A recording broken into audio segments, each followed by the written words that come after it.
গরম ভাতের সাথে প্রথম পাতে খাওয়ার জন্য একটা সুন্দর স্বাস্থ্যকর উপাদেয় রেসিপি হলো থালকুনি পাতার রেসিপি। আলু, বেগুন, কাঁচকলা দিয়ে থালকুনি পাতার এই সহজ রেসিপি একবার বানিয়ে দেখবেন। অত্যন্ত সুস্বাদু এবং চটজলদি একটি রেসিপি। নমস্কার, আমি শ্রীপর্ণা। অমৃতকুম্ভ চ্যানেলে আপনাদের সবাইকে স্বাগত জানিয়ে আজকের রেসিপি শুরু করছি। ছাদ বাগানের টব থেকে কিছু থালকুনি পাতা তুলে এনেছি। পাতাগুলো এরকম ডাঁটা সমেতই রেখে দেব। এই ডাঁটাগুলো বাদ দেব না, শুধু শুকনো বাজে পাতাগুলো বাদ দিয়ে নিয়ে বেছে নিয়েছি। তারপর পাতাগুলোকে ভালো করে জল দিয়ে ধুয়ে জল ঝরাতে দিয়েছি। অনেকে এই পাতার ডাঁটা ফেলে দেন, তবে ডাঁটাও সমান উপকারী, কাজেই ডাঁটাগুলো আমি ফেলবো না। ডাঁটা সমেত পাতাগুলো ভালো করে পরিষ্কার করে নিয়েছি। আর কিছু সবজি কেটে নিচ্ছি। এই পরিমাণ পাতার জন্য একটা বড় আলুর অর্ধেকটা অথবা একটা ছোট আলু ব্যবহার করলেই যথেষ্ট। আমি একটা আলুর অর্ধেক পরিমাণ নিয়ে ছাল ছাড়িয়ে ধুয়ে ডুমো ডুমো করে কেটে নিয়েছি। আর একটা কাঁচকলার অর্ধেক পরিমাণ নিয়ে ছাল ছাড়িয়ে ধুয়ে ডুমো ডুমো করে এইভাবে কেটে নিয়েছি। আর বেগুনটাও একইভাবে ডুমো ডুমো করে কেটে নিয়েছি। আলু আর কাঁচকলা মিলে যতটা পরিমাণ হবে বেগুনের পরিমাণ তার ডবল পরিমাণ হবে। বেগুনটা জলীয় সবজি, তাই বেগুনের পরিমাণ বেশি দিলে এই তরকারির স্বাদটা বেশ ভালো লাগে।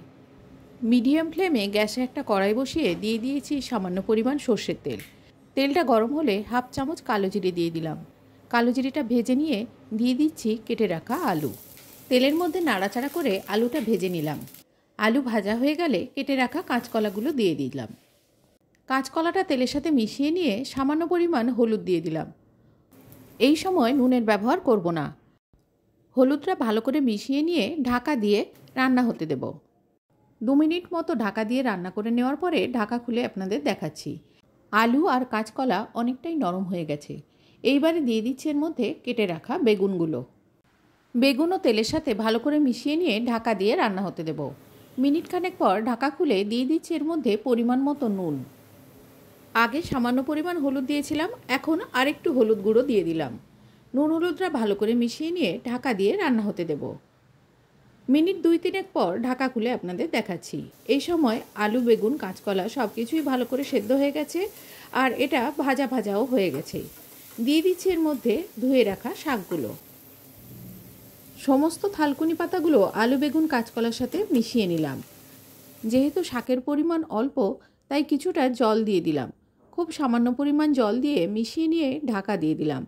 শুধুমাত্র শাকটা সেদ্ধ হওয়ার জন্য নয়, তরকারিটা একটু মাখো মাখো করতে হবে, তাই জল দিয়ে ঢাকা দিয়ে রান্না হতে দিচ্ছি। মিনিট 2 রান্না করে নেওয়ার পরে ঢাকা খুলে দেখাচ্ছি আপনাদের। এই সময় শাকটা সেদ্ধ হয়ে গেছে আর পুরোপুরি তরকারিটা রান্না হয়ে গেছে। এবারে খুন্তি দিয়ে ভালো করে মিশিয়ে নিয়ে একটু ঘাটা ঘাটা করে নিলেই তৈরি হয়ে যাবে থালকুনি পাতার এই সুস্বাদু তরকারি। গ্যাস অফ করে পরিবেশন করছি প্রথম পাতে খাওয়ার জন্য একটি আদর্শ রেসিপি। আজ এই পর্যন্ত। সবাই ভালো থাকবেন। ধন্যবাদ।